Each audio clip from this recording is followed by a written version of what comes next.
యాదాద్రిలో కింద కూర్చున్నారంటూ వస్తున్న ట్రోల్స్ పై deputy CM Bhatti Vikramarka స్పందించారు. తాను కావాలనే చిన్న స్టూల్ పై కూర్చున్నానని తెలిపారు. ఆ ఫోటోను కొందరు కావాలనే ట్రోల్స్ చేస్తున్నారని చెప్పారు.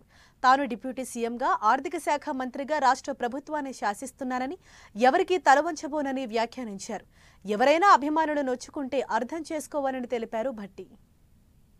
నేనే కావాలని అక్కడ చిన్న పీట మీద కూర్చొని వారికి మనస్ఫూర్తిగా నిండు మనసుతో ధన్యవాదాలు చెప్పే కార్యక్రమంలో నేను ముందుకు వెళ్ళాను.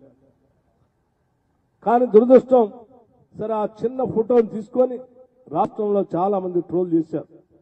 వారందరికీ నేను సహృదయంతో కృతజ్ఞత తెలియజేస్తాను. నిజమే, మీరు మనసుకి కష్టపడి ఉండొచ్చు, కానీ ఇది ఎవరో కావాలని చేసినటువంటి కార్యక్రమం కాదు. నేను ఈరోజు రాష్ట్రంలో ఉప ముఖ్యమంత్రిగా ఈ రాష్ట్ర ప్రభుత్వాన్ని శాసిస్తా ఉన్నాను. ఆర్థిక శాఖని, అట్లాగే విద్యుత్ శాఖని, ప్రణాళిక శాఖని కూడా నేనే నిర్వహిస్తూ ఈ రాష్ట్రంలో తీసుకునే అనేక రకాలైనటువంటి ప్రణాళికలు కానీ విధానపరమైన నిర్ణయాల్లో కూడా ప్రముఖ పాత్ర పోషిస్తూ ఈ రాష్ట్ర ప్రభుత్వాన్ని శాసిస్తా ఉన్నాను.